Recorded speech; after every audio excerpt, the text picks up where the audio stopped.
Dear students, इस video lecture में हम एक्सरसाइज 5.3 का क्वेश्चन नंबर 11 सॉल्व करेंगे।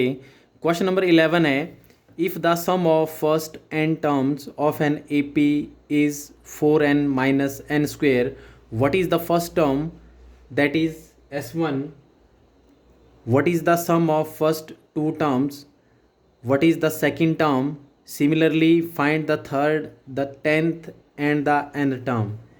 यहाँ पर हमें फर्स्ट एन टर्म्स का सम गिवन है 4n minus n square.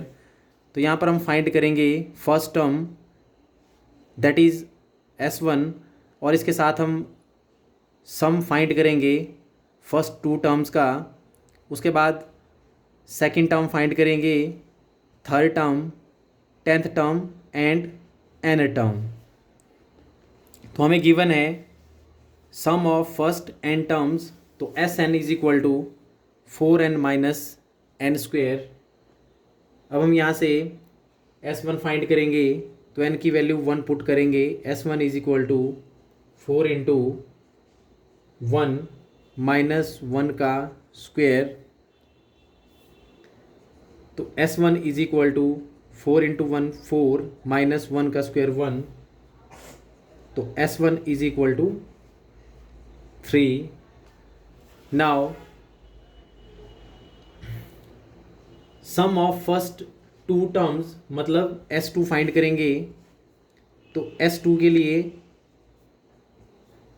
n की वैल्यू 2 पुट करेंगे, 4 into 2 minus 2 square. s2 is equal to 4 2 ज़ार 8 माइनस 2 का square 4। s2 is equal to 8 minus 4 4।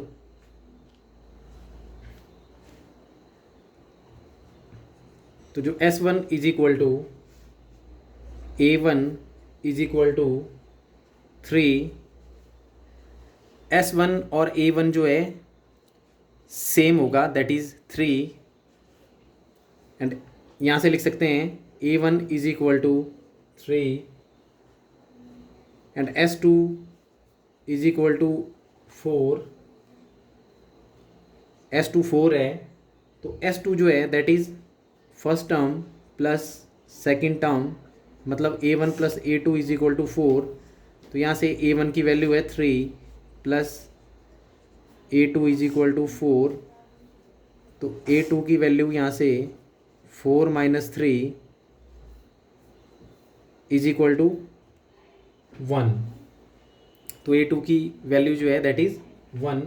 Now difference d is equal to a2 minus a1 is equal to 1 minus 3 is equal to minus 2। Now third term a3 is equal to a plus 2d that is equal to 3 plus a की value 3, 2 into d की value minus 2 that is equal to 3 minus 2 into 2 4। तो 3 minus 4 is equal to minus 1। तो a3 is equal to minus 1। Now 10th term a10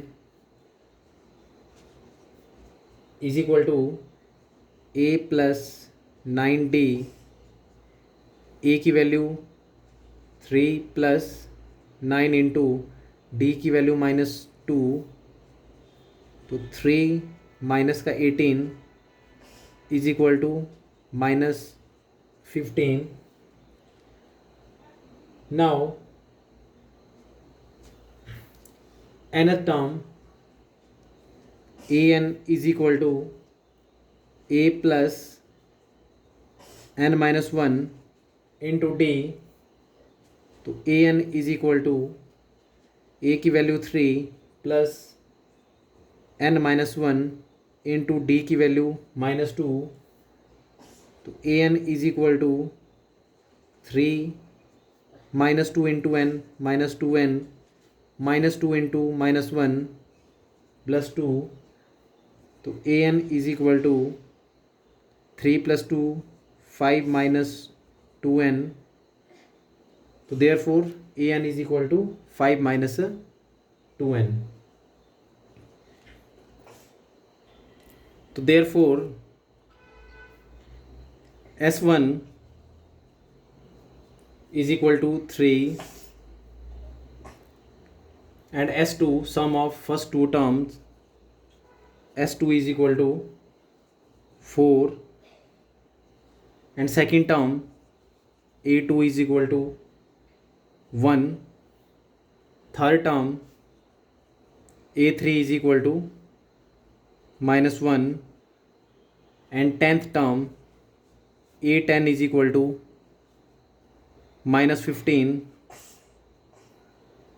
and another term an